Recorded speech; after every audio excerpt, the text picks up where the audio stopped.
Alors, je m'appelle Jeanne, j'ai monté Madame Estoy il y a 2 ans et demi. Donc je fabrique des sandales sur mesure en cuir, à la main, en France, ici à Rennes. Je fabrique tout moi-même de A à Z. Donc en fait j'ai 3 modèles. Un modèle plus classique de trapézienne, le modèle Lisbonne et puis le modèle Capri, qui sont tous déclinés dans 17 couleurs. Je fais aussi des pompons qui sont ajustables et qui s'enlèvent facilement et qui se mettent facilement, qui sont possibles de mettre sur toutes les sandales. Et puis des crochets de poussettes qui servent à accrocher les sacs derrière les poussettes qui n'ont qu'une seule anse.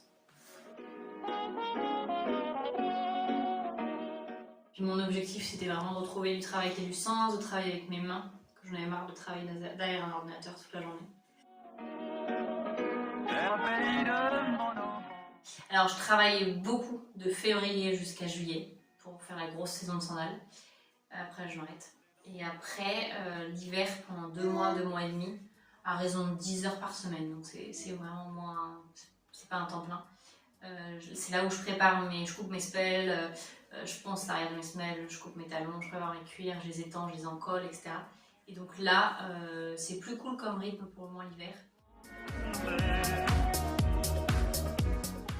Donc c'est sûr que j'ai choisi des matériaux de belle qualité, spécialement ce qu'on appelle la première, c'est le cuir qui est directement sous le pied, pour que les gens ils le gardent dans le temps. Mon objectif c'était vraiment que c'est des chaussures qu'on puisse garder 2, 3, 4, 5 ans.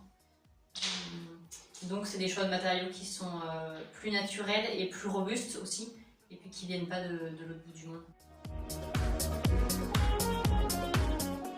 En fait, moi ce qui me tient vraiment à cœur, c'est que la personne qui commande sur le site, c'est moi qui reçois sa commande, c'est moi qui lui réponds, c'est moi qui lui fabrique sa paire, donc je me souviens qu'elle m'a dit que c'était pour son mariage, ou pour un cortège, ou pour partir marcher sur des chemins.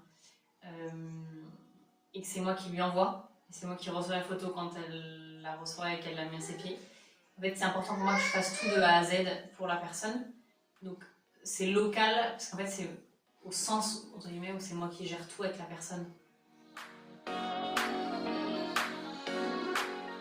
C'est sûr que pour vivre de son artisanat en France, ça dépend ce qu'on fait et combien on le vend et quel est notre modèle économique. Si ça peut être rentable de bosser artisanalement en France, mais il faut que les gens ils soient prêts à mettre le prix.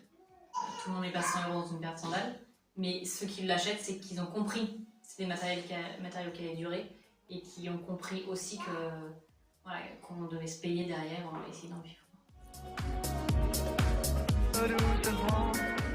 À Rennes, il y a quand même des petits groupes qui sont montés, je connais quand même quelques artisans rennais qui travaillent dans l'artisanat, avec qui on s'entraide. Après, chaque métier est tellement spécifique que voilà, on n'a pas réponse à tout, mais au moins on s'entraide entre micro-entreprises, entre artisans, pour échanger aussi sur notre rythme de travail qui est un peu décousu parfois.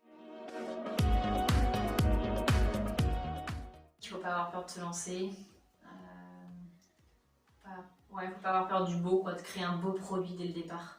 Il ne faut pas hésiter à investir en fait, un peu d'argent et du temps pour que la chose soit belle. C'est important, la beauté.